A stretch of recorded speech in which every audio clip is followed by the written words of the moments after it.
I will just introduce Tanya, and then she will, thankfully, I'm sure for all concerned, take over the event. Be grateful for the segue. So Tanya Talaga is an Anishinaabe author and speaker.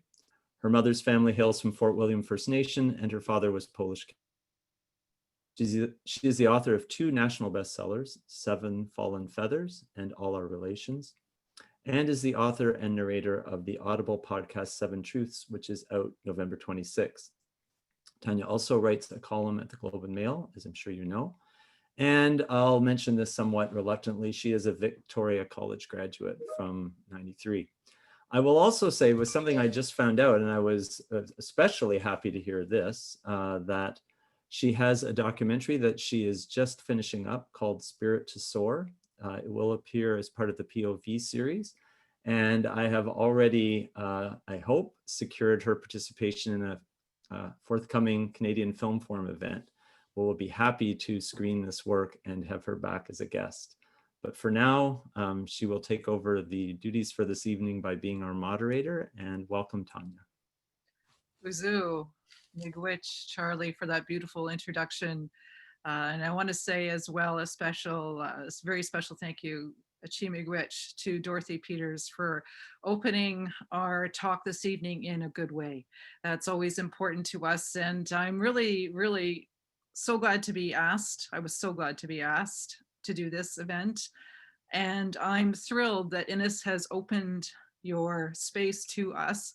3 Ojibwe, 3 Nishnabs, here we are, and we appreciate this very much. It's a special time for us to gather, and it is a time of the coming winter, a time when we go back inside, we take stock, we tell our stories. And so I can think of no one better to tell our story tonight, to tell his story tonight than Jesse Wente.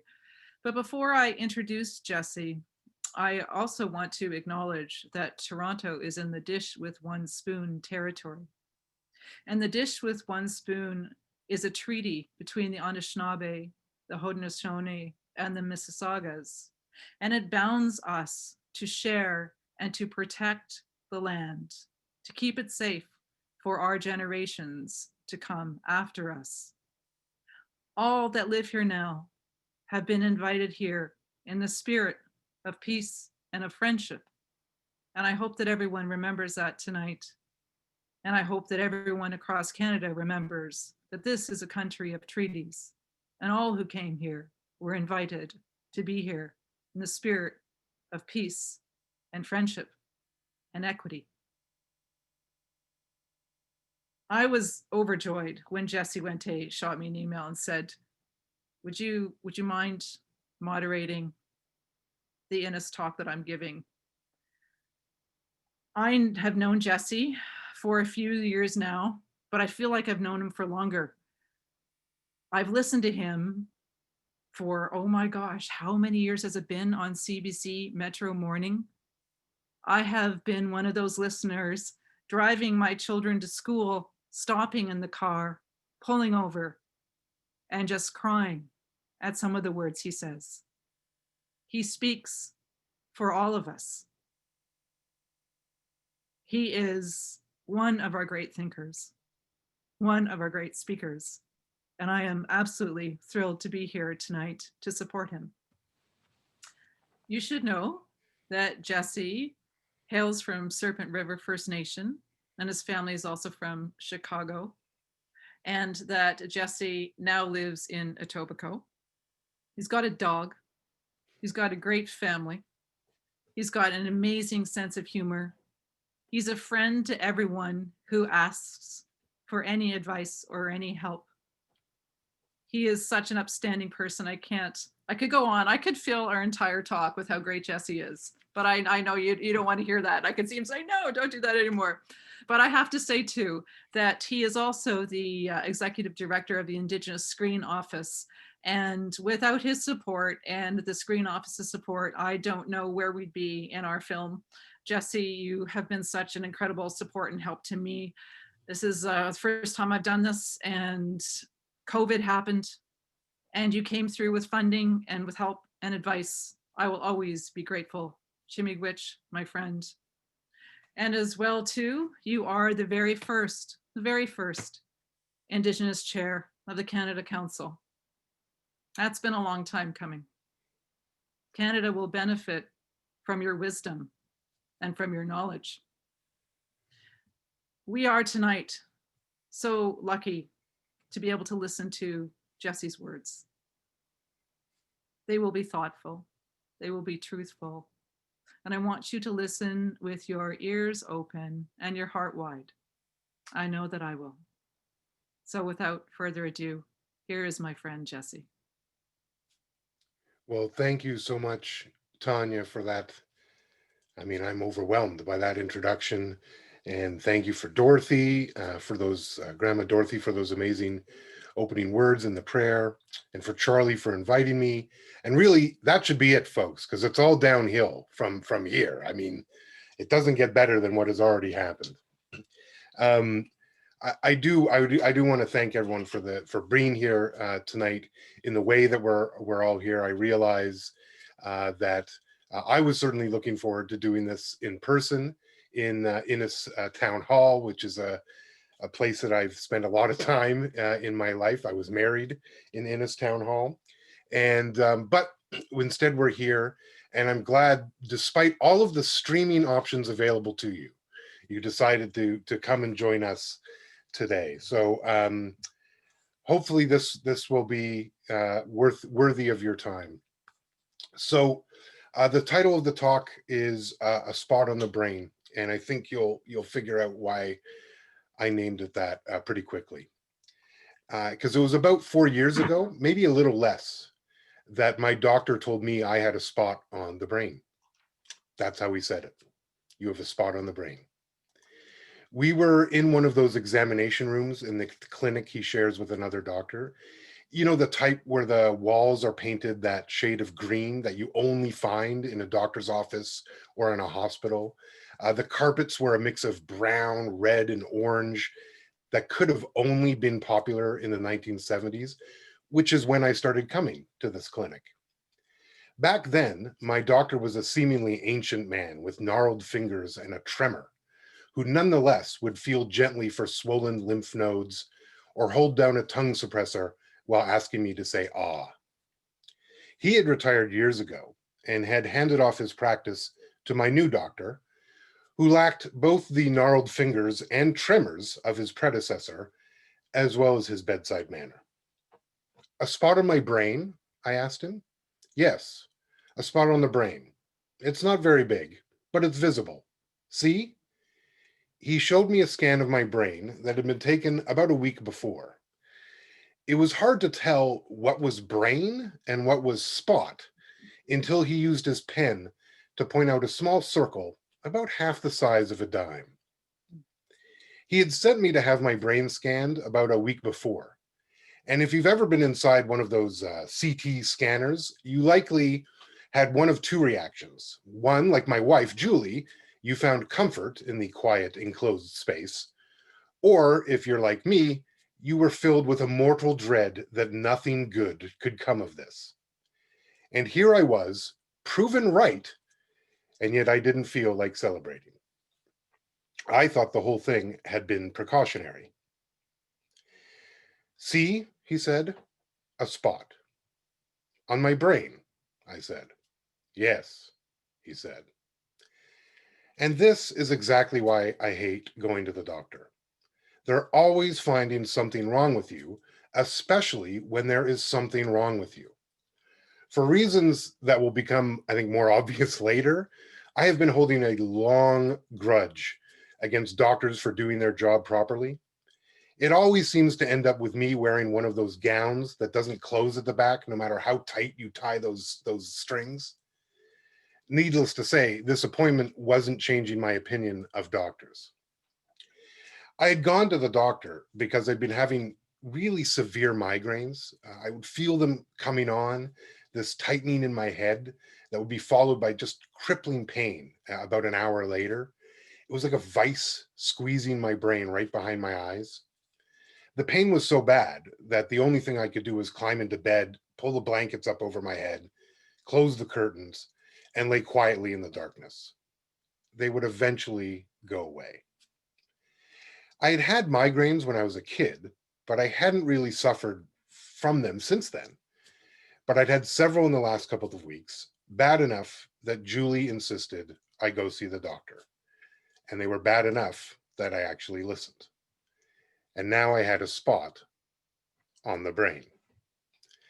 It's likely been there a while, the doctor said, both matter-of-factly, but with a hint of hopefulness, as if its age would be reassuring. It wasn't. Now, not only did I have a spot on the brain, but it was an old spot on the brain. Maybe a spot someone else could have spotted years before. You know, had I actually gone to the doctor in any of those years. Surely, at one of those hypothetical visits, this or some other hypothetical doctor would have found what apparently is a very real spot on the brain. Why do I have a spot on my brain? I asked. It's one of two things, he said. At least we were narrowing it down. You either had a stroke and you didn't notice, or it's the result of your childhood illness. These were not the choices I was expecting from my doctor. Wouldn't I or someone else notice I had a stroke? I mean, it's a stroke, not athlete's foot. And if I had athlete's foot, Julie absolutely would have noticed and already made a special trip to Shoppers Drug Mart to source a remedy. A stroke, I said, hoping my voice didn't crack. It didn't. Could have been a small one, he said. A small one, a small stroke. At that moment, the only small stroke I could imagine me having was the wild flailing that passed for my butterfly stroke while swimming in the lake. What's a small stroke? I asked. Small stroke, small spot. Happens all the time. But you don't have any of the other of the symptoms that I can see. Like what? I asked. Slurring speech, loss of memory, loss of motor control. You don't have any of those. In that moment, I decided I had all of those. I do have numbness on my left side and tingling down my left leg. Yeah, that's most likely bursitis and maybe arthritis. I'm guessing it's unrelated. I'm referring you to a physiotherapist for your hip and shoulder. Okay, but what could have caused a small stroke? Oh, a few things, he said. My best guess would be your weight. And maybe stress. Have you been stressed lately? I stared at him for what must have seemed like minutes, but was probably only a few seconds. Yeah, I said, you might say that. Stressed? I wasn't sure what not being stressed felt like at that moment.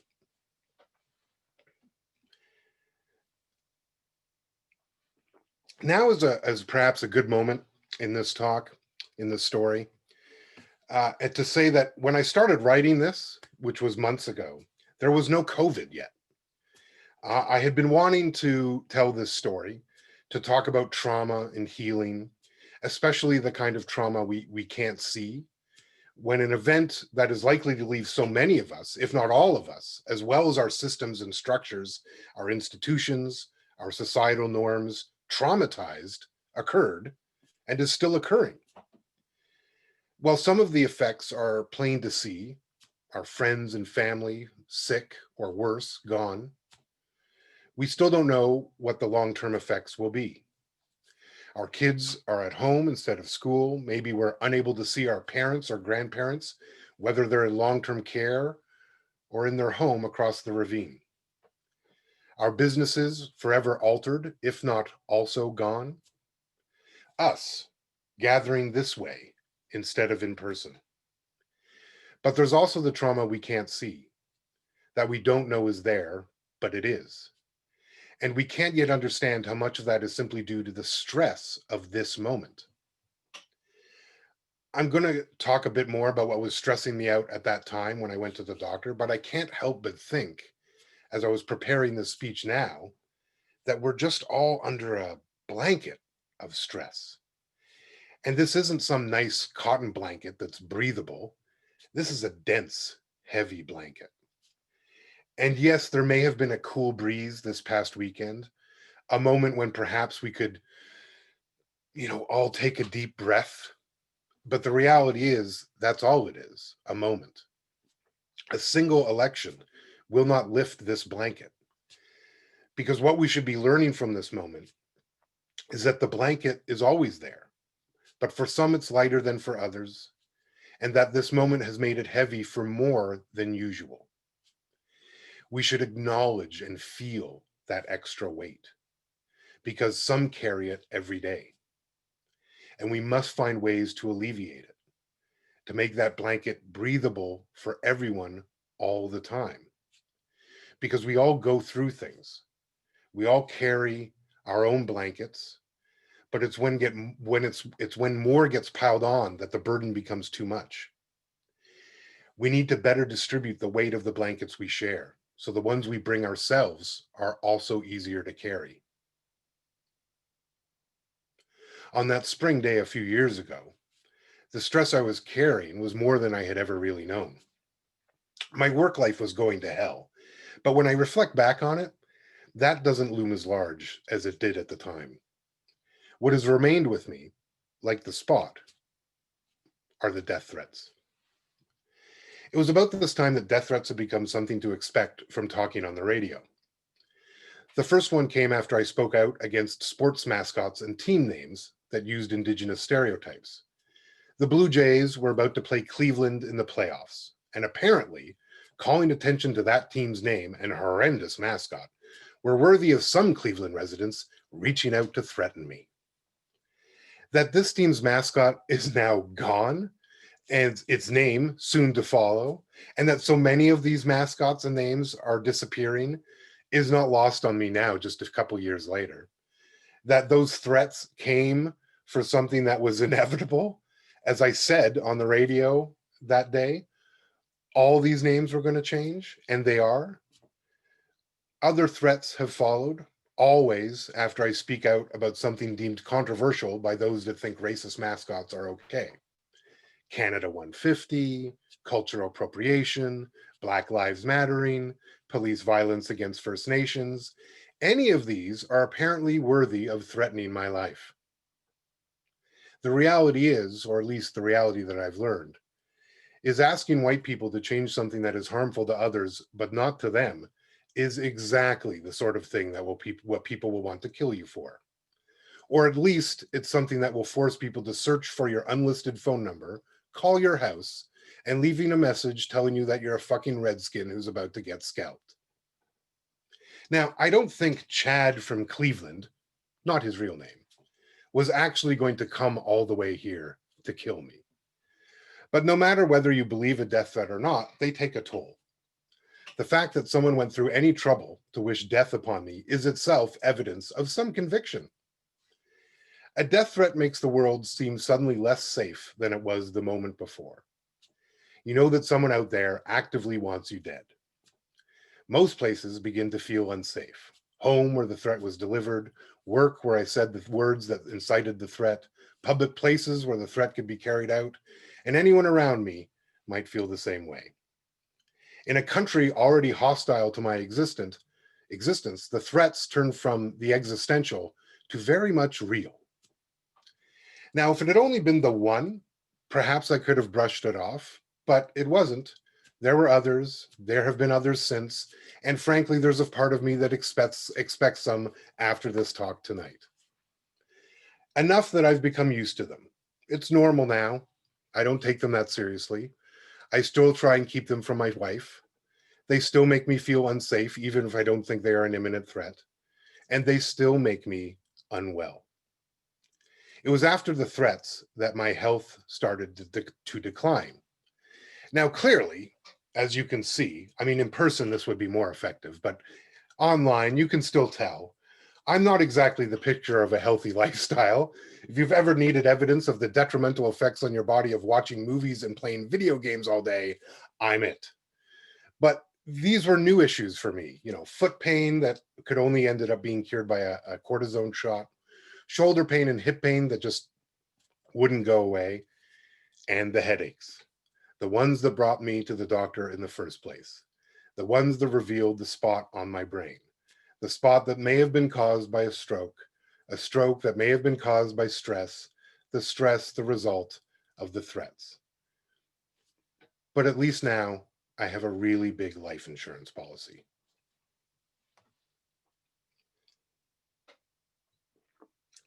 While COVID has added to everyone's burden in ways not yet measured, we know it has not done so equitably.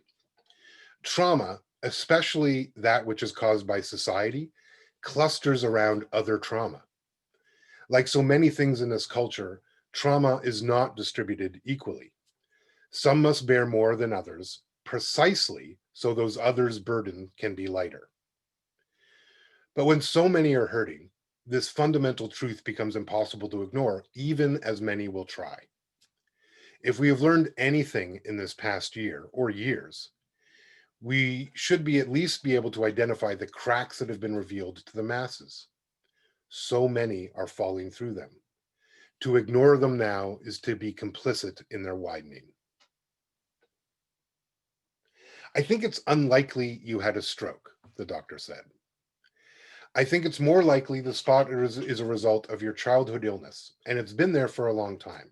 We just never had reason to photograph your brain before. Well, I suppose that's a good thing. I've rarely thought of my brain as being camera ready. My childhood illness, that would make sense. It was the most traumatic thing I had ever personally experienced, even more so than the threats. I was 7. It was the summer before grade 2, that magical time in life when 2 months off seems like forever, and you have all the time in the world to push your big wheel up to the top of the hill and then ride it feet off the pedals, fast and almost out of control, all the way down the hill till you twist and skid right at the bottom of the hill. For a brief getaway, my family had gone to Niagara Falls. Back then, the falls were still as remarkable as they are now, and the surrounding town was even seedier. They still had wax museums, but today's wax museums are a class above. I mean, their fake Johnny Depps look way better than the fake Ronald Reagans of my childhood. There was a sense of danger to Niagara Falls then that extended to the falls experience itself. Yes, there was the Maid of the Mist boat that has always inched closer to the falls than it seems it ever should.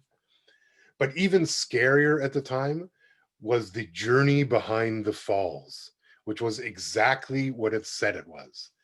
Back then, you could actually walk through these tunnels that exist behind the falls. The tunnels were first built at the dawn of the 20th century. And at the time, you could see lantern-carrying guides walking behind through the water.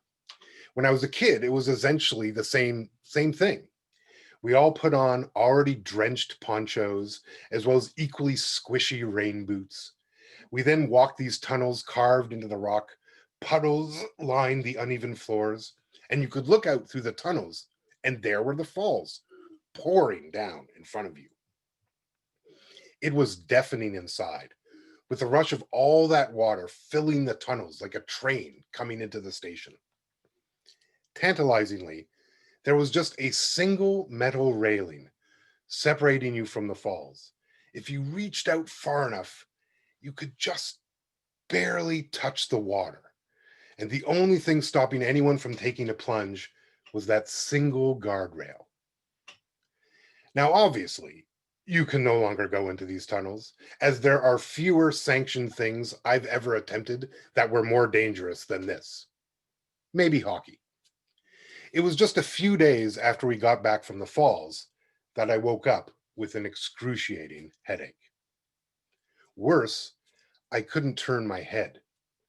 I sat at the Formica table in our kitchen eating breakfast and trying to move my head when my mom asked what was wrong. My head and neck hurt, I said. She took my temperature and it was very high. Then she asked me to touch my chin to my chest like this. I couldn't do it. It hurt too much, and my neck was too stiff. My mom's eyes opened wide, and in what seemed like seconds, I was inside our Pontiac and we were on the way to the hospital. I had no idea what was going on, just that my mom and dad looked very worried and were telling me to relax and stay calm as they sped downtown. Once in the hospital, we didn't spend much time in the waiting room. Someone had called ahead and they were waiting for us. We were rushed into an examination room that was draped in white sheets. Everyone was already wearing face masks, and my parents were waiting outside. All these grown-ups, only their eyes visible, peeking from behind their cloth barriers, their voices muffled, making them sound slightly like Darth Vader. Inside the room, with a collection of Sith, one of them stepped forward, took my temperature again, and asked me to touch my head to my chest, just as my mom had done not more than an hour earlier. And again, I couldn't do it. The doctor left, only to come back with two male nurses, or maybe they were doctors, all of whom were wearing masks and fully gowned up. I was asked to take my shirt off and lie face down on the examination table. The two new doctors or nurses or whatever stood at either end of the table and grasped my arms and legs, holding them down. And the first doctor produced an enormous needle, longer and thicker than any needle I had ever seen. "I need to take a sample from your back," the doctor said, and then quickly jabbed the needle deep into my back. I instantly understood why these other doctors or nurses or whatever were there. I would have run screaming from that room if I could have. As it was, I thrashed about like a freshly caught fish on the cutting board. I had never felt such pain. I had never known a doctor would inflict such pain. I thought they were there to make pain go away. The doctor removed the needle and left the room, and I was alone. They quickly returned with an urgency absent from their earlier visits. They now put a mask over my face, told me to lay on the gurney, and started wheeling me down the halls towards the elevator. Mom and Dad were also now in masks, only their eyes, heavy with concern, were visible. "Clear the hallway, clear the hallway," the doctors shouted if anyone stepped out of any of the rooms. The walls of the halls were now also draped in fabric as they wheeled me down the corridor. People who had been outside the rooms quickly disappeared inside them. And I was getting really scared. Once we were on the elevator, my mom held my hand, but we couldn't really talk as the masks muffled our voices. I ended up in an isolation room, a blank, nearly empty box with a single hospital bed, a TV wrapped in plastic jutting out from the wall. There was a length of windows on one side, and on the other, a viewing window where people could look in from the hallway outside. I would end up staying there for 2 weeks. I slipped in and out of sleep. My whole body ached, and the constant drip of the penicillin IV caused a sting each time it landed. The only people who were allowed in the room were doctors and my parents, who were covered head to toe. The rest of my family could only stand behind the glass outside and look in. It made me feel a bit like an animal at the zoo, like a panda, but highly infectious. Viral meningitis was the diagnosis. Now, there are two kinds of meningitis, viral and bacterial. And while you don't want to catch either of them, if you were to catch one, viral is the way to go. People rarely die from the viral kind. Meningitis means an inflammation of the meninges. I hope I'm pronouncing that right, because of course that's what it means. I know I'm always aware of my meninges. This is the lining around the brain and the spinal cord. It's the fitted sheet of the bed that is the brain, if you will. And just like the fitted sheet, it's damn near impossible to fold. So it ends up just getting balled up and shoved into the back of the linen closet. This causes inflammation and thus meningitis. Or at least that's what Reddit told me this morning. I don't know, could be wrong. Anyway, in worst cases, you can die. In bad cases, you end up with lifelong effects, including decreased mobility, blindness, etc. And in not so bad cases, and when it's caught early, like mine was, you recover and are left with a spot on the brain, which is only discovered years later, may develop into something, but not necessarily. At the time, I was terrified. When I finally emerged from the hospital, I was thin as I would ever be and extremely weak. I would spend my recovery largely in bed or lying on the couch watching TV. When my mom needed to walk my sister to daycare at the school a few blocks away, they would walk and I would come along being pushed in an old stroller we had left over in the garage. When it was time to go back to school, I only could attend for half the day, leaving at lunchtime in order to rest. Apparently, this was something of an inconvenience for my teacher, who one day called me her little nuisance. When I told my mom at the time, she was president of the PTA, about the comment, because I didn't know what nuisance meant, well, she was not so happy. Within a year, I was at a private school, which is a trauma for a different show. But trauma was one of the after effects, a trauma that manifests itself in a variety of ways. Ever since, I've had an unhealthy wariness of doctors, which finds me avoiding them, usually precisely when I should be seeking them out. I delayed seeing a doctor a couple of years ago so late that when they finally did see me, I was sent for surgery almost immediately. Beyond that, it has also made me cautious as a person when it comes to taking physical risks.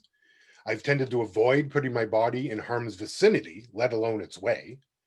I played some sports, all of them mostly poorly, but football, hockey, rugby, anything where the chances I would get hurt were essentially 100%, I avoided like they were a doctor with a 6-inch syringe. Softball was about as athletic as it got, thus the remarkable specimen before you. Of course, the physical manifestation of that trauma is the spot the doctor just found on my brain. I will carry it with me the rest of my life. It may manifest itself into something else, or it may not. An invisible physical mark of past experience. Invisible, like so much trauma that people carry.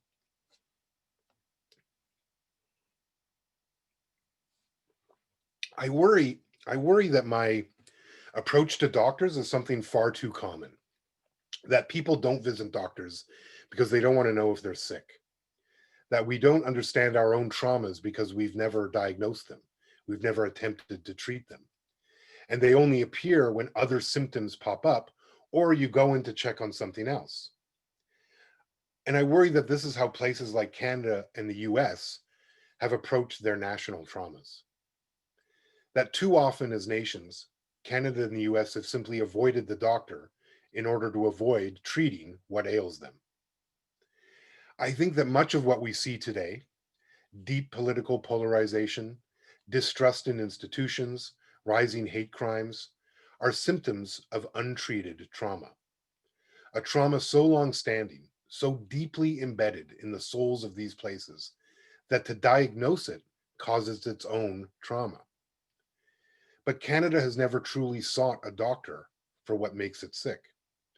And part of what sows division is that this trauma is not unknown, it's denied. That those that have carried the weight of this blanket have identified it for generations, while others have wrapped themselves in the security of that same blanket.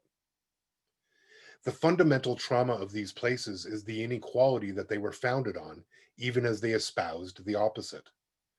That choice meant many have suffered so that others would suffer less or not at all, and has built a denial into that truth. Until Canada is willing to actually see the doctor, it will always deny the spot on its brain and the effects that spot, created so many years ago, has on it today, right now.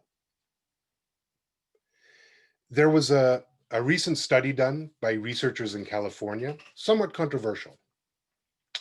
But the study found that trauma can be passed down through generations on the genetic level. That trauma not only affects the person who is traumatized initially, but their descendants. The California study looked at the male offspring of soldiers who were tortured during the Civil War and found that they tended to die 10% earlier than otherwise normal. This built on other studies. There was one about 12 years ago that looked at the effects of the Dutch hunger winter on infants in the womb. The passing of trauma through our genes, a complex process if it's actually true, which I will grant many say it isn't, is separate from intergenerational trauma, a phrase and idea that many are now getting familiar with. Intergenerational trauma isn't in our genes. It's transferred through behavior and environment. It's what happens when the traumatized person behaves in a way that is a result of that trauma, that in turn traumatizes someone else, usually someone close to them, a child or a spouse, and so on and so on. In this way, trauma can endure for generations, affecting each one differently, and maybe less as they get further away from that initial trauma, but affecting all of them. A spot on all of their brains, invisible but there, the result of a trauma they may not even know about, that they didn't experience, but it's there. Maybe it manifests itself into something, maybe it doesn't.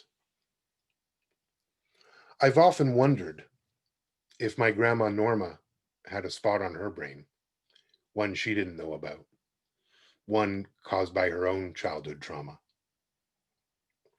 While my childhood incident lasted a few months, hers lasted for years. She was only 6 years old when she first went to St. Joseph's School for Girls in Spanish, Ontario. She grew up in the Serpent River First Nation on the north shore of what is now called Lake Huron. It's a small Anishinaabe community, only a few hundred people, and a small reservation, much smaller, of course, than the traditional territory would have been. Norma's mom, Maggie, my great-grandmother, was a midwife, and her husband, my great-grandfather, Alex, was a chief and a trapper, mostly beaver and minks. They were Catholic by this time, so perhaps it's not surprising they chose to send most of their children to the school. It was also the law. She had to go, so she went. She learned English there, and they taught her how to be a servant, waitress, or a cleaner. That's what First Nations girls could aspire to at the time. That was the limit placed on them by people who thought they knew best. When you arrived at St. Joe's, there was a boys' school and a girls' school. They cut your hair and took your clothes. The school uniform was a sackcloth dress, a scratchy garment familiar in prisons and other institutions. I have a photo of her in this dress and of her class. There are no smiles. St. Joe's was not a happy place. Norma would learn how to be a good Indian there, or perhaps more accurately, it would be beaten into her. She was there for 10 years. She could go home in the summers. That's why all the photos we have of her as a child are during the summer, back in Serpent River with her family. She looks normal there, not traumatized. But then again, do I look like I have a spot on my brain? You often can't see trauma, and people are good at disguising it or hiding it, because trauma makes other people uncomfortable. Maybe it reminds them of their own trauma, or maybe they just don't want to see anybody hurting. So we hide it away. We can be ashamed of it, even when it's not our fault. And that shame just keeps the trauma fresh. It means we struggle to move past it. I never saw Norma show signs of her trauma. To me, she was grandma, small and brown with curly hair and a mouth that naturally formed a frown, even though she wasn't unhappy. My mom has that same face, and now I have that same face. It's a face I see when I'm in Serpent River or whenever I'm around other Anishinaabe. Resting niche face is what I call it. But my grandmother rarely seemed unhappy. Norma helped raise us when we were kids. She lived across the street from us in East York. We could just run across the street and instantly be welcomed in the warmth of grandparental permissiveness. When she and grandfather eventually moved to an apartment building, my sister and I would go there after school, riding the subway to Victoria Park Station in Scarborough. Their balcony faced the subway station, and our grandfather would stand out there and wave at us, which was a signal that he had some really good candy waiting. Norma would come home later. She worked as a server at the Albany Club in downtown Toronto. It's the oldest private club in the country and a favorite among the financial elite and the conservative politicians they favor. It was founded by John A. Macdonald. Canada's first Prime Minister, and a man who tried to rid the country of its Indian problem. She worked there for years, serving politicians in a club founded by a man who would have wanted her dead, or at least invisible. Sometimes she would bring home leftover sandwiches from the club, these egg salad wrapped in wax paper with a little chopped parsley mixed in with the yellow creamy eggs. The crusts were always cut off and they were sliced on the diagonal. They seemed so fancy to me as a kid. They were so delicious. But I have to be honest, when I think of them now, there's a bitter taste in my mouth. Because I wonder if Norma had a spot. There's definitely a spot on our family's brain, that collective consciousness that families often share, comprised of history and memory. I can feel the spot every time I hear someone speak Anishinaabemowin, or plays the drum, or dances a special at the powwow. The spot as a whole, where so much has been lost. But it also feels like a spot that heals. Heals each time we're back in community, heals each time we gather as a family, heals every time we are proud. I do worry about my children. I wonder if they will have a spot, but maybe it will be smaller or healed. Maybe that's one spot that can disappear, one blanket that can be folded and put away.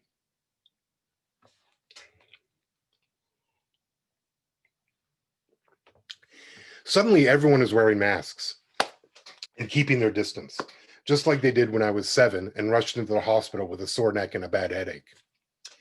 COVID has absolutely left a spot, more than one. So many have died. So many have been sick. So many have put themselves in harm's way. We'll be dealing with the trauma of this event, both physical and mental, but also economic, social, the political trauma, for years, if not generations. I think we must also consider COVID, though, in another way, from a slightly different perspective. Because I think we must acknowledge that as much as humans are subject to traumas that we carry with us, we are not alone in that. Trauma is also happening to our non-human kin, to the animals, and perhaps most importantly, to the land, to nature itself. That the largest trauma facing all of us is a human one, but one of human creation, the trauma to the land. And while this can be unseen, and perhaps was for many years, the only people who don't see this trauma now willfully choose to do so. The evidence is all around us. And that trauma and its symptoms may lead nature to find a treatment. And as much as we view COVID as a virus, we should consider the possibility that nature views it as a treatment. For as much as COVID has infected us as humans, our bodies, and made us sick, it has also infected many of the systems and structures that we have built as humans that contribute to the trauma that the earth is experiencing.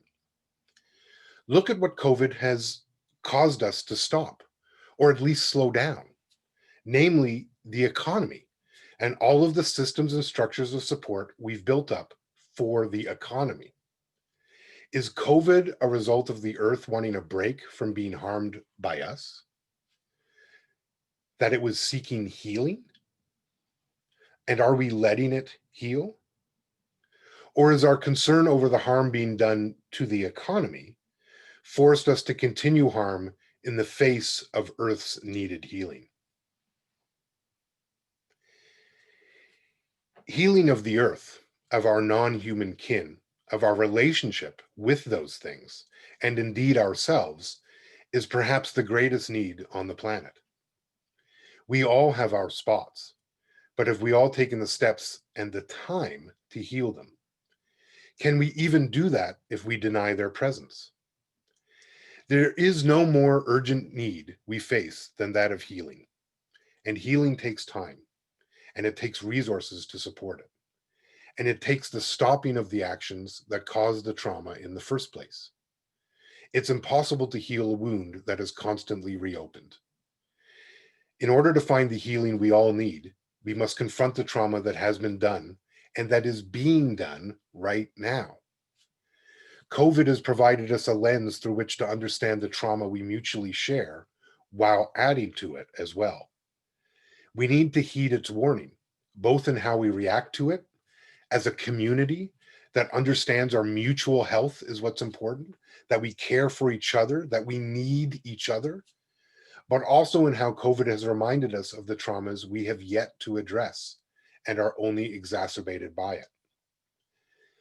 I know that I see doctors more now because I want to know what ails me, even if it can't be fixed, because it allows me to live truthfully. Finding the spot on my brain has allowed me to live with it, to address it, to even understand it as much as I can, and at least to be conscious of its presence, but also to be conscious of the possibility of another one. There are so many spots. We need to know them all so that we can begin to heal. We shouldn't fear them. They are a part of us, part of our history. But we should fear never finding them, for that likely means we won't be able to stop them from happening to us or to others. We must not be afraid to stop investing in the systems and structures that traumatize us or others.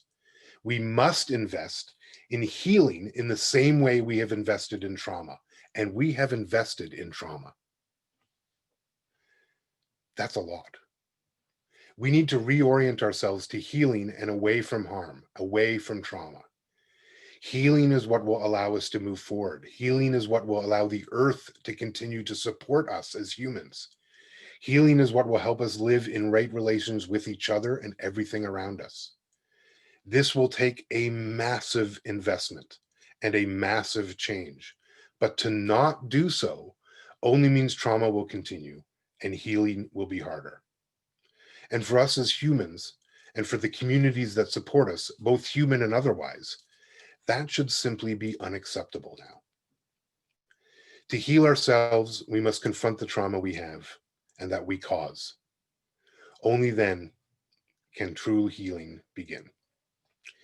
Miigwech, miigwech, miigwech, chi miigwech for listening, and I'm going to drink some water and we can do the Q&A. Oh, wow. I know I speak for everyone listening when I say Gishimigwich, my friend, for your words, your love and your truth and all that you have said tonight. You're so brave, my friend. You really are. And you're brave every single time you start to speak, and you never shy away from the hard words that need to be spoken and the hard truths that need to be heard. And I want to say, there's so many, like I have all these pieces of paper, and I was writing so many of your phrases and your sentences down because they were just so beautiful. From what has happened to you, from having viral meningitis to the spot on your brain and how that manifests years later, is such an absolute metaphor too for all of our lives and for the lives of our families, our ancestors, and for the lives of our children and those that come afterwards.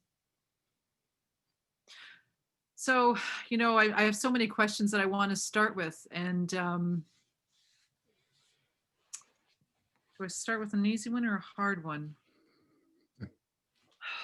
I'm going to start with a harder one, I think. Okay. I'm ready. You're ready? You mentioned, and I have to acknowledge that you mentioned the death threats that you get for speaking your truth, for speaking all of our truths. And I'm so, so sorry that that experience has happened to you. I know a little bit about that as well, for being. I bet. Yeah. Yeah. You've actually even seen it in action, not death threats, but yes. Oh, yeah. Yeah. Can I tell that story real quick?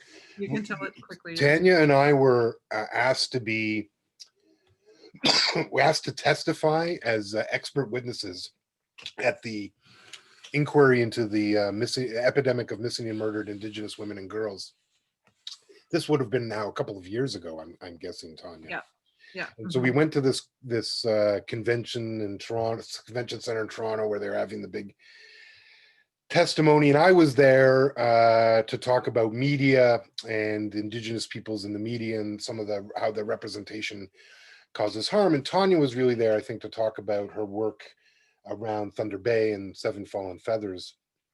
And we gave our testimony, and it was quite long. We spoke for quite a long time and lots of questions, and then they opened it up to like comments, I guess, or whatever from the audience. And this guy from the Thunder Bay, was it RCMP in Thunder Bay? No, it was the Thunder Bay Police Association. Thunder Bay Police Association basically showed up to like call into question all of Tanya's research. And it just struck me, I mean, as so many things strike me, we're talking about, this is the horrible trial in the murder of Barbara Kentner is going on. But it just struck me, this guy came all the way from Thunder Bay to an inquiry about our women and girls being stolen from us. Right. And he came here just to like shit on your work. And I was aghast then. I'm aghast now that this time and energy is put into this. But I think that it actually points to, you know, touches on something that I talked about at the end, which is that culturally, we, and I use this as the grand we, meaning really Canada, has invested an enormous amount into causing trauma. Like they have, the amount of resources spent to inflict these things on you and the people there and all, it's I think we have to get to the point where that actually becomes politically intolerable, where, and maybe the defund the police movement gets us partially there, but we really have to actually really examine the investments our governments make on our behalf. And if they're investing in systems and structures that traumatize more than heal, we need to call them on that, because it's just, it's such a waste. It is such, what a waste of time for that guy to have come all that way to speak words that were meaningless as the moment they left his mouth, in a forum where he wasn't needed or welcome. Too often we are given examples of Canada, of what Canada is, and that to me was one of them, one of so many. You know, I'll never forget the fact that you were sitting there beside me, and Krista Big Canoe was also there, and Krista was a friend, and she was also one of the lead lawyers in the inquest into the deaths of the 7 children.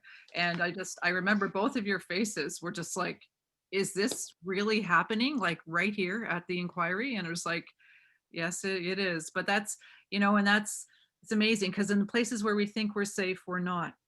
You know, and in places when you're talking, when you're on the radio and you're saying your truths, you're writing your columns, and then you're getting the threats, you're getting the calls, you know, it is. Think of Barbara Kentner walking on the side of the road. 100%. Think of Joyce Echequan going to a hospital. We're not, it concerns me really as a parent, as a human, that there's so few spaces that we actually feel safe in this country. It's true. And so, but you continue to do this work. You know, this is like, you continue to do this work. We continue to do this work. And I find that so much of what we do is education. We're always trying to educate people. But when, at the expense of, you know, yourself and your health and the stress, when do we stop? When do you say, like, have they heard me? When will Canada go to the doctor for that spot on its brain? I don't know. And I guess I've started to understand that it's not my burden to take it there, to drive it to the doctor's office or to do that. Because it's bigger than any one of us as individuals. And frankly, it's not up to Anishinaabe or First Nations, or it's not, That's not us. I mean, I often say in talks in a bygone era before COVID, I would talk about how reconciliation isn't for First Nations people, because we're not the ones that are reconciling the truth that was heard in the TRC. We know, like, Mhm. we knew that's the truth that we heard at the TRC sat at dinner tables with us and made us breakfast Exactly. and Exactly. tucked us into bed. That's So right. we don't need it. It was for Canada that truth was exposed, and it's for Canada that they have to reconcile. And it's not to say that it isn't hard. It's incredibly hard. We've witnessed how hard it is, because no one wants to hear those things. No one wants to think that those things were done for their benefit or that they benefit from them right now. There's an enormous amount of shame and guilt. Mhm. Mhm. I guess for me, though, I've come to the grips with not my duty to lead them there. I'm going to keep telling my story because I'm asked to do it, and I think it's important. Um, and I have put limits, I think, ultimately on how long I can imagine continue to do this work, right? And so, for me personally, I took the chair of the Canada Council, leading the ISO.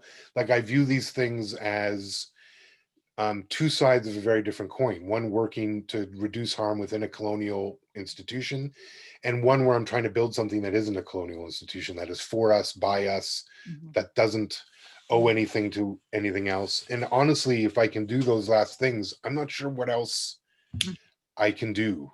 Like, those are the things that we can only do what we are sort of prepped for. And when I look at my life, it's like I was a movie geek who went to film school, who with Charlie, and was watching, like, I used to watch 1,500 movies a year for like 20 years. Like, that's all I did. And uh, so what do I bring to the struggle? What can I bring except my voice, the cultural commentary, the platform? So if I gotta use it for something, since I've gained it, and all of that stuff, what is to do this work, and in some ways, to put myself in the way of the threats, to be honest, so that, and it's okay, because I feel very protected. I'm not as vulnerable as so many others may be. The risks are lower for me because of class, because of privilege, because of all sorts of things. And so, yeah, I'm gonna do it. My mom was always very clear to me. She was like, "You're gonna lead a privileged life," and so, especially compared to like your cousins or Mhm. other folks in your family and community, so so that's not a free thing. Like, Mhm. that comes with an obligation. And Mhm. she practiced what she preached. I saw her build her career and then use everything she learned to help the community. That's what I'm trying to do. And if some of that means, like you do, occasionally we have to put ourselves in between the threats and the fine. It's I wish it wasn't so prevalent, and it feels way more prevalent than it was when I started in media, which was in the 90s, when Mhm. their internet was just barely a thing. If you Right. wanted to threaten me, you had to go through like a whole rigmarole to get to me. But now you can just send me a DM and it's easy. So Right. Yeah. it feels like we get way more threats now, Yeah. and it's become way too normalized. And I guess one of the reasons why I wanted to include it in the talk was just to say, like, this is something that occurs that is harmful and traumatizing, even when they don't come true. And that allowing the discourse to be so quick that over a mascot, or like Canada 150, because I Yeah. said, like, Yeah. Mhm. I think we need to hold up just how absurd we Mhm. jump so quickly to that. Mhm. And that is a sign that when we say these things, we're touching a wound. We're the ones that have poked something that's so hurtful to them Mhm. that they have to reach out to this. And Mhm. eventually they'll heal. Like, that's the trauma I want these countries to heal for themselves, is Mhm. because they have to do that work. We're watching an empire south of us who's never properly addressed its origins, and Mhm. it's collapsing on itself. Even if we take some solace in this sort of election victory, and if we're brutally honest, Canada is not immune to these exact same pressures, nor has Canada dealt with its original traumas. It's never dealt with it, and yet so it's destined to repeat the harm, and it's repeating, like today, it's repeating the harm in a courtroom in the north of this province, like right now. So it's yeah, we need to stop that. yeah, I know, and I think that that you were given a gift, and your gift comes from your bones, and it comes from your DNA, and it comes from your ancestors, because I appreciate too what you were saying, that, who are you? You were this kid in film class and film school, and then it's like someone's passed you a baton. It's like said to you, Jesse, you're up. You would never have imagined. I would imagine that you could never have thought that this would be your life where you are now. Like, no, I don't know how anyone imagines this, but I'll tell you something I learned recently, Tanya, is that my great grandfather Alex, his philosophy was he wanted his kids.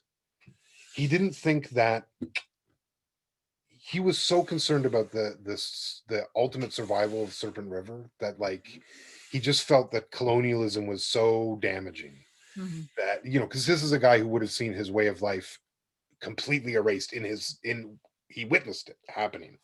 And so it struck me that, like, he really wanted his kids, as he would say, to go out and learn these new ways and to make their lives out there, because he was worried about, he knew that they couldn't live the life he had led, that was over. And so part of me, and he's the one who gave me my name, which is not Jesse, the one I go with. He gave me my middle name, which is Noden, which means wind, because he had a dream about me. And it struck me that, as you said, maybe in the end I'm fulfilling what he wanted, which was his family to go out, learn these ways, and to use them ultimately to benefit the community. And I feel like I've learned a lot of these other ways, and it's actually been trying to learn our ways that has been the struggle of my life. But if I can use what I've learned to benefit my children and the communities, then I'm all in. And that's what I've been trying to live my life for many years now, is to be all in on that all the time. Yeah, it brings you home. It brings you home. It really has. It has brought me home. It's brought me closer to my community. It's the first time I'm ever actually working for my community. I always worked inside colonial institutions. Now with the ISO, I feel I'm working directly for the community. And it's like all of that stuff, all of it, my whole life was building for this, to do this. And yeah, I can't think of a better thing to do. And as the new vice president said in her speech on Saturday, and I'll say this about all the jobs that I've been first at, including being the first Innis alumni to do this lecture, is that I won't be the last either, because I'm working very hard to make sure that I won't be the last, because I don't think there's a point if you're the first and only. That's then right. It's who cares? It's right. Exactly. We're, you both, I know that we talked about this when we were having a social distant visit near at your place. We talked about our advancing age, and because we're about the same age. I'm just a bit older than you. We talked about that, about making way for the next generation. And that's where I think that you and I are lucky now enough to be. It's like, we've got it's like this, elbows up, and we've been like, and it's all of those coming after us that are going to take that baton and just keep going. And beyond our wildest dreams, because you mentioned your great grandfather, he saw his entire existence disappear before his eyes, and he said, go out there and do this. Look at the change, look what you've brought, look what Maggie has brought, your sister. Like, it's amazing, the contribution that both of you have made to all of us and to Canada as well. So I wanted to ask you this, and I always find this a difficult question, but how do you heal? Mm, I don't I don't know if I have that answer. I wish I knew. Um, Time, I think, is time and family, I think for me is how I heal. I find life in 2020 very harried, and I'm sure I'm not alone. I'm Mhm. sure even as we're all socially distancing or working in new ways or however it may be, or even if our life hasn't changed that much because it can't. Um, and so for me, it's just about pausing and taking the time and Mhm.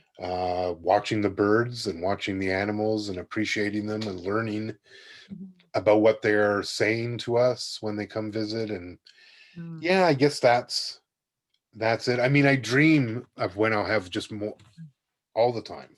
Like Mhm.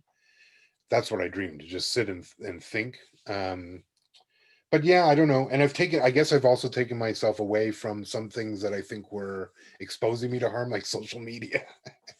So I do less of that. I'm more selective about which talks I give. Yeah. Mhm. I'm focusing my energies slightly differently, and I think that's Yeah. uh, It's hard though, isn't it? Like everyone says, well, probably like you probably get inundated with requests, and every request seems like so important. And you must feel torn too, I mean, like and stretched, and which also contributes to the stress, right? About which way do you go and how could you say no to this, but you have that personal healing. yeah, it's tough, and I want to, because I also want to help others heal too, right, and be there for them because it helps us. I think it helps me if we're all in this. So I now have regular, digital meetings with friends where we just talk, and Mhm. I call them my circle, and I hope I'm part of their circle. And it's really just to talk things over because I feel I often need guidance, that there's decisions coming that I'll be faced with that I want to make sure Mhm. I'm doing it right and thinking about all of the things. So yeah, I think like even when we gathered, like to me, that's um Healing. it was really healing. And I think at that moment, you both and I were in need of some healing, and it was good to just be Mhm. together. And it's something we're missing, and it's something that I think COVID has sort of reminded us of, which is that humans are community based animals. Like we do not do well on our own. Like we die. Mhm. And we're we come into this world and we're defenseless for like years, which Mhm. is, you know take a look in the animal kingdom. That's really not how you roll in the animal kingdom. You sort of got to be ready to roll once you're out. We're not like that. So we're like this incredibly vulnerable animal, and I just think we have to um we need each other. And COVID has both robbed us of community because it's challenged the ways we connect, but it should also remind us what it actually is to invest in community, which is to know that your well-being is as important as mine, and in fact mine is affected by yours and vice versa. And your success is going to be important to my success, and if we all succeed together, it's all the better. And I think a lot of the times these days, because of the philosophies espoused by these cultures, they resist that. America is all about Mhm. individualism, and if we're honest, Canada sort of is too. And that's actually counter to humanity, like how we work. And so I think COVID has been, it's hurt us because it attacked us right at the community level. But it demanded a community based response. It Mhm. demanded us to care for our neighbor as much as we cared for ourselves. Mhm. And we see the results of when we don't do that. Mhm. And this is a big lesson for humans to be reminded of. Mhm. And I take it from our ancestors that we get reminded these things when we need to be reminded of them. And Mhm. so the fact that this was such a big Mhm. thing, that it's been so traumatic and so painful for so many, that's a message in and of itself. That's a message that Absolutely. what we're being told, we need to hear it, because it's so hurtful for so many. And community is the answer. And community's always been the answer. And we need to figure out how our governments and our leaders invest in community and not in things and individuals. That was one of the things that I loved, how you phrase this too, about how come we don't invest in healing. When is Canada going to truly invest in healing? How will we know that they mean it, that Canada means it? Because I think the first step, Tanya, is when they stop doing the things that cause the harm. Because I don't think investing in healing is going to matter much. Why buy a Band-Aid if you're just going to cut me again, right? So we need to stop, and that's why I ultimately think the solidarity movement we are seeing between First Nations, Métis, Inuit, and the Black community, our Black cousins, between all sorts of communities, is really important. Is again, the timeliness of this is very impactful. And that things like defunding the police, or frankly, I would go a step further, abolition of police and the prison system, like, until we start to see movements towards that. And I mean, like, massive reforms would be a step, I guess, but really abolition. Because again, there was another video that came out today of an RCMP officer punching out an Indigenous woman in a holding cell. And the reality is, if we put them in body cams, and if we put, all we will get is more of these videos. We will not get a change in behavior. And so I think with some of these systems, we have to be brutally honest and say there is no reform. There's nothing to be reformed there. The only way to do it, and we know this from all sorts of examples. Sometimes the flooring or the foundation is so rotten, you have to tear down the house and build anew. And for some of these systems and structures, we have to tear them down and build them anew. And until we see those steps, I'm not sure investing in healing, that'll be harm reduction, but it won't actually get us to where we truly need to be. And I think the investing in healing this is why it's hard to imagine, because it looks the exact opposite of what we're doing right now, right? Because what we really do now is invest in trauma. Exactly. And I often, I spend a lot of time thinking about this, as I know you do too. And I think that it's all about, at the end of the day, it's quite simple. It's about power too.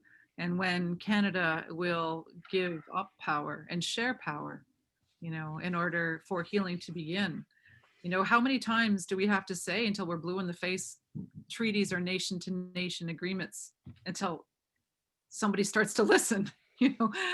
It's never stops. No, and you nailed it. It's all about power. And the idea that we live in a land of rule of law is a lie. We live in a land of power. And if you have enough power, there is no rule of law that applies to you in this place. And that's true of everyone. That doesn't just affect First Nations, Métis, and Inuit, or Black people. That actually affects all of us in a variety of ways. And I do think one of the side effects of COVID is that it because it has traumatized so many, that for some it's opened their eyes to injustices that they didn't, because had never touched them before. And suddenly maybe they can now see it. And you hope that will help. I mean, there's ample evidence that it won't, but because it's not the first time that society's eyes have been awoken to inequity or trauma or these sorts of systems. Because we know people knew residential schools were bad, like, in the 20s. So it's not like people don't know, but you start to think that there'll be enough people who have the will to resist, to say enough, and that we'll claim back our own power. These are democracies.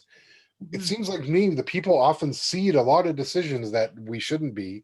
And I think one of the other side effects of COVID is that because everything has changed, right? Everything about everything really has changed. I think that opens up people to the idea, opens up the limits of what change is actually possible. Yes. Because now we can all see, well, wait a minute. We don't actually ever have to go to the office. We can just hook up this thing and do this, and voila, it's the same. So suddenly we're so open to like adapting that now is the actual time to really push for some of these really significant changes. It's not a coincidence that you saw Black Lives Matter and the defund the police movement get such traction in this moment. Those are related things, and we need to keep up the momentum. Even if we think the new president is going to be some bastion of whatever, the reality is he isn't, and no president has really ever been that. And so they'll need to fight, and no prime minister's ever been like that. So we will need to make our voices heard, and it may require us, the people, to actually divest from some of these systems, because there's some of that we control, right? Like there's some that we can actually opt out of, and I think increasingly, I hope we actually will, and that can drive the change we need. I'm grateful too that you talked about COVID tonight and how you describe COVID, because I can't remember who I was talking to. He was an elder, or did I see it on a post from an elder about how COVID is alive. It's a living thing, and it's moving, and you have to respect that. It is alive, and it has done what it has done. We believe in life and in life forms and the purpose of all life. And you have to wonder, as you said, look at all of the things that have resulted, all of the destruction, all of the death, all of the sadness, but also all of the introspection, all of the change. I'm so glad you mentioned that tonight, because I think that it gets lost a lot of the times when we discuss COVID in larger levels. Well, I think COVID is of us in the same way that we are of the earth, and everything is of the earth that we don't manufacture. And so it's a natural phenomenon, and our teachings tell us that we need to live in right relations with it like we do with anything else. And I'm not sure we've grasped that. I think we're still denying it. And while we may come up with some treatments and solutions, it won't be gone, right? It's not ever going to go away. And as communities that have faced pandemics a few times, that have witnessed the apocalypse, at least for ourselves. That's right. And I think, that's one of the things I mentioned, is that I think one of the challenges of us right now is that there's a push and pull between those of us and our communities who always knew what a thing like COVID would wreak, and those that were surprised by it.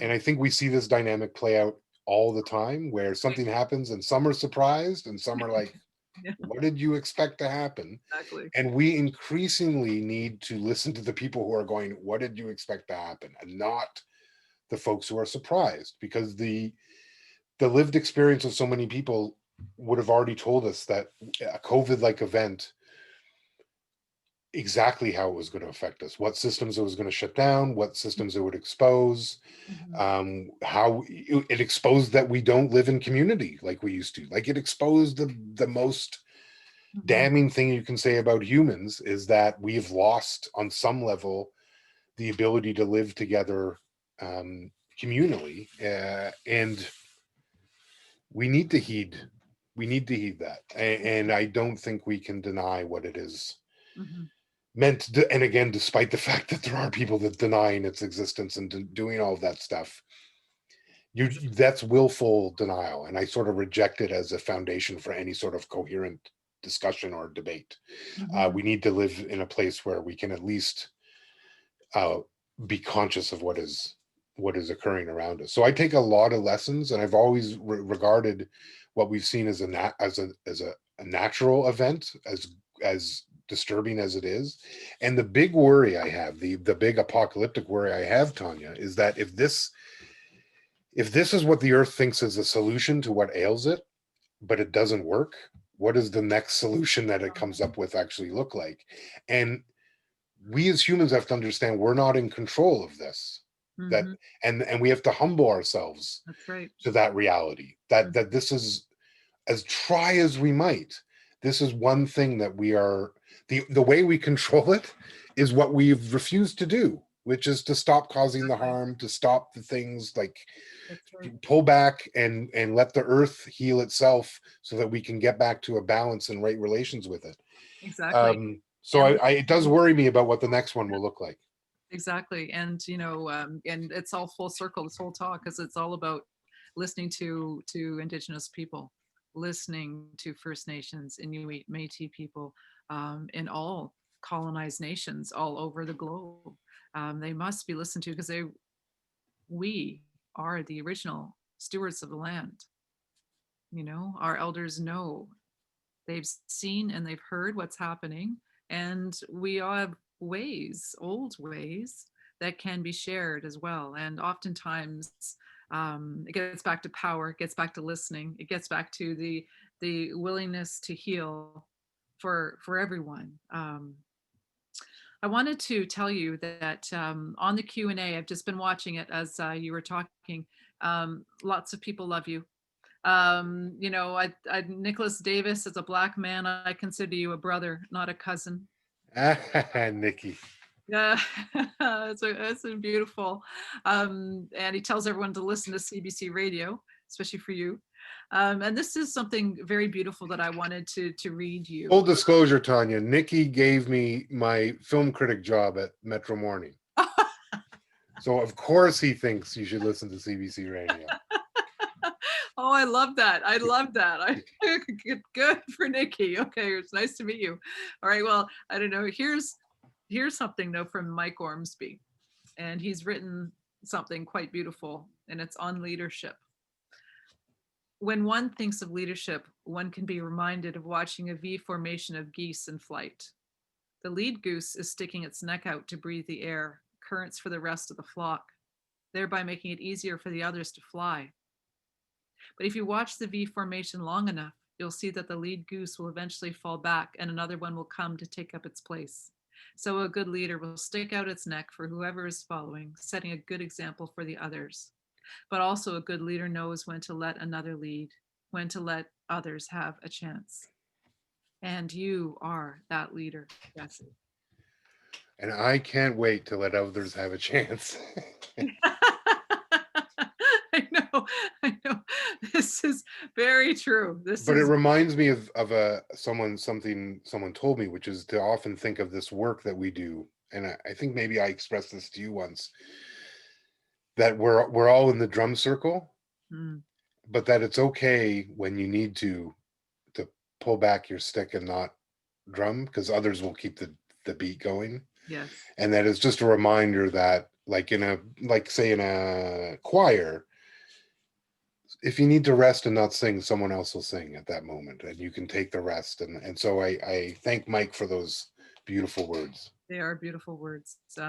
And here's an interesting question too, and it's an easy one. You're going to thank me for this.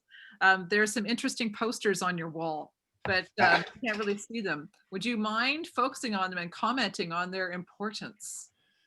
Okay. Well, so this here, that's Autumn Peltier from Wakamaquan.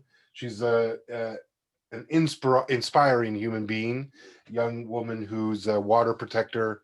And that's a picture from an artist I love, Nadia Quadbenz. She took this photograph of Autumn with the copper pail there out in front of Parliament. This over here is a signed photo from the stars of 2001: A Space Odyssey. Many, if you know me from TIFF, I was, well, still am, I guess, a Kubrick aficionado or expert, or however you want to say it. These are two pictures of me. This is me and Graham Greene. I don't know if you can see that one. We'll show the folks. See, there's me and Graham Greene. Oh, that's awesome. Uncle Graham, I've known Uncle Graham for years. And then this one is me and Jackie Chan, film star extraordinaire, on stage. And then there's a couple paintings. This is a weird painting of like a nowhere man. You can't even see his face. It's just the right style of creepy for me. This is actually the painting of a hawk, and it's a teaching that I love.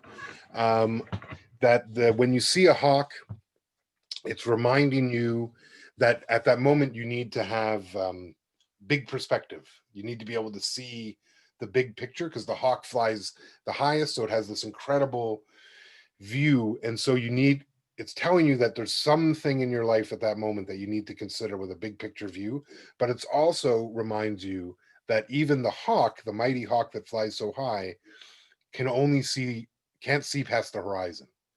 So even as you consider the big perspective, you have to acknowledge that you can only see so far. And so it's also an acknowledgement of our limits of what we can see. And then the big thing in the corner, this is by one of my favorite artists named Chippewa, Jay Sewell. And he does these paintings that are sort of indigenous takes on movie posters.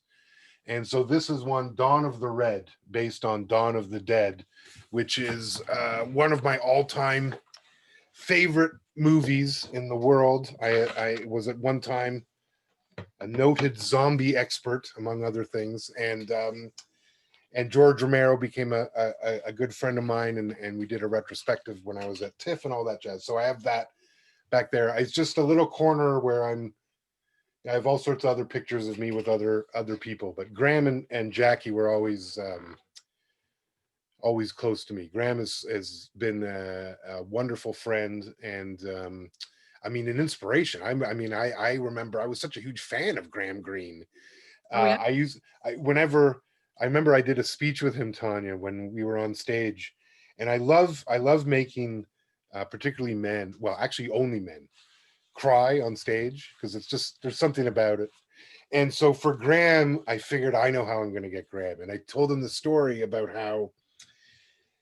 how he's such a hero of mine, but there's one role of his that I love more than any others, and and everyone expects like Dances with Wolves or something, and I go, it was you in Die Hard 3, and he's like, what? And I said, well, Die Hard 3, Graham, you just play a cop. Like, they never even mention that you're Graham Greene. Like, that never comes up, that he's a First Nations guy. It's not a big deal that this is a guy who was just in Dances with Wolves or anything like that.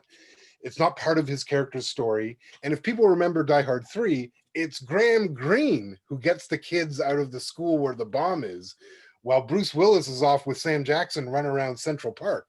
So Graham Greene saves the day in that movie. And Graham cried right on cue. And we've been friends ever since, and he lives in Stratford, and yeah, he's a close one to my heart. He's a legend. Graham That's Greene. awesome. Well, you know what? You're absolutely, just so you know, for the future, you're absolutely perfectly framed with the dawn of the red eyeballs. Like, Yeah, those, I know. That's like, don't mess with me eyeballs. Like, all purposeful, Tanya, because I do a lot of these now with senators and like ministers, and so if I position myself just right, like here, you can get the eyes and you and get Autumn autumn, like this. Peltier. I Yeah. love So it. I just do that, and I'm just trolling them. It's just me Brilliant. trolling them the whole time. Brilliant. I love it. I love it. Well, my friend, you know, I remember emailing you and saying it'll be like two friends talking this evening. And I hope that that's what it felt like for you, because that's definitely what it felt like for me. Time spent with you is always incredibly worthwhile. You always enlighten, and you educate, and you bring love to everything you do. So I want to thank you so much for this evening. And I also want to introduce a student, a young Nishnab and a young Ojibwe student, Raven Stoddard. She's in first year at Innis College, and she would like to say a few words.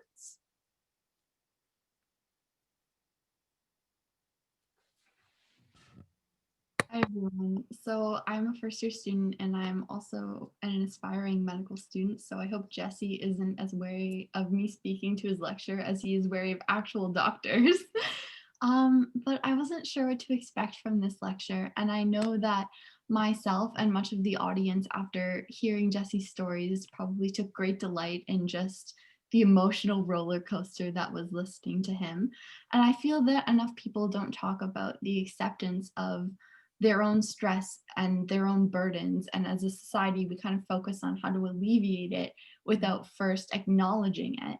And hearing Jesse's story gave me a real sense of what immense stresses he was subject to and that he endures probably to this day.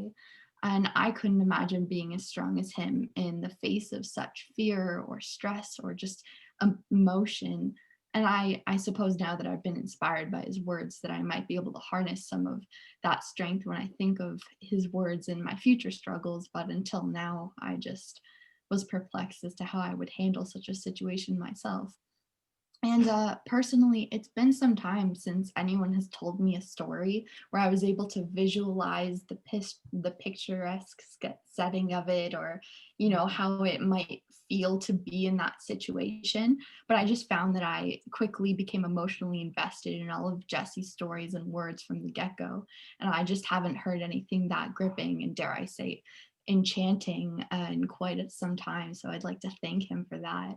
And I think that we can all appreciate the way that he shared and addressed the truths of Canada and its history, and the way that, in a way that's easily understandable and memorable for many of us, and the traumas that certain people have been forced to endure. I know the BIPOC like movement and the community, the Indigenous community, so many people have been so hurt over so many years of history. And it's just so good to have those conversations and bring to light all of the truths of the situation, why we're fighting for some real change in the system and in our world, our society, and why it's so important to do that.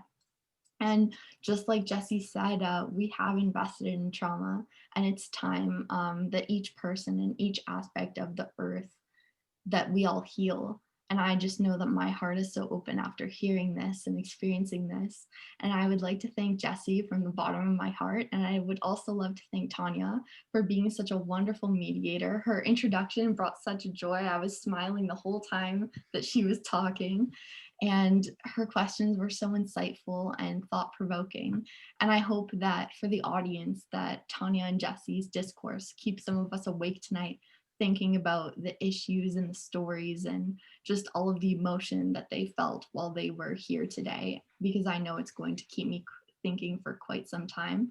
And I also wanted to just thank Grandmother Peters for saying her prayer today, because it was beautiful. I found it so soulful to listen to, obviously not in English, because I think that that takes away from what it really means a bit, and the native language of the prayer is just so beautiful. So I'd just like to thank everyone who is here today, because this talk or this lecture had a real impact on me, and I know that it had an impact on much of the audience, especially everyone in the Q&A that we got to see share their thoughts a bit. So thank you all.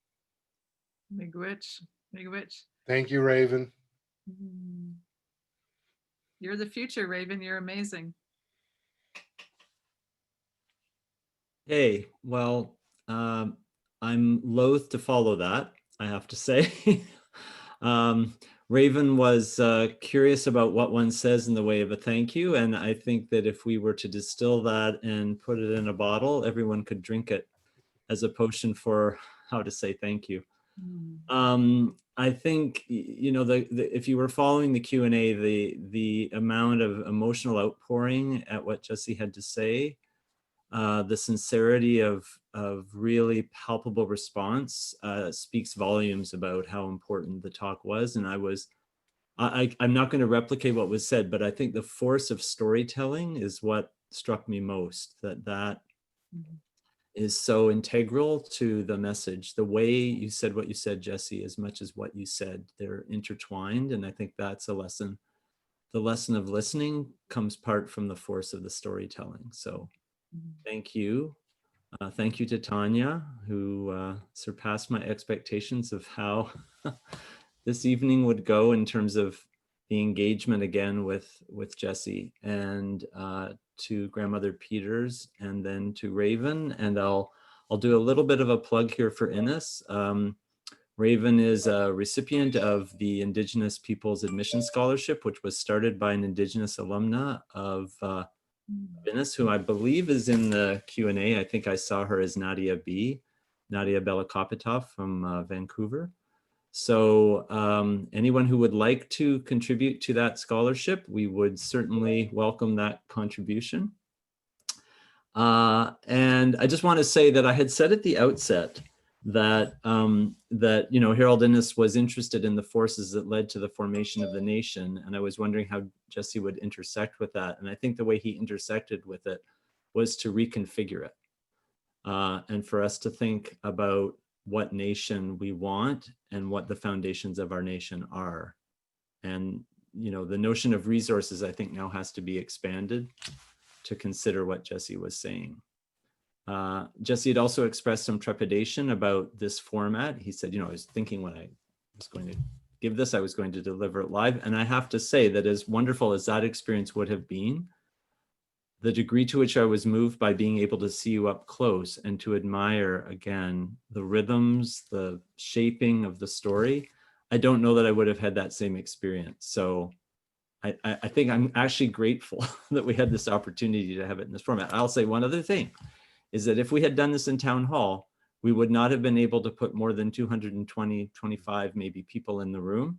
And we had many more than that watching it this way. So we can also think that if your words are going to have the force, they reached more people this way than they might have had you been in Town Hall. So thank you again to everyone who was involved with this. I will simply signal quite briefly that we have 2 events that I can speak to that are coming up. Our next Canadian Film Forum screening is November 22nd. It's the Grizzlies. We have the director, Miranda Depensier, also 2 of the producers, Althea Anarcook Baril and Stacey Eglock McDonald, who will be joining us. And I hope, I'm keeping my fingers crossed because we haven't confirmed with him yet, but the moderator will be Brandon Oakes. So I know Brandon's been with us before, and I think that would just raise the whole event to another level. And then we will have our December 4th benefit concert for the Innis College Refugee Student Fund. And that will be at 1:30 on December 4th. So that will be something else too, because we'll be doing it virtually. We've never tried that before. So, but I want to end by just saying one more heartfelt thank you. Thank you to Dorothy Peters, to Raven Stoddart, to Tanya Talaga, to Jesse Wente, and of course, our amazing crew who delivers this every time for us. Yes, tonight it was Kathleen McCarthy, but Rola Tahir, Jimmy Vuong, so many people who are involved in making this happen. And I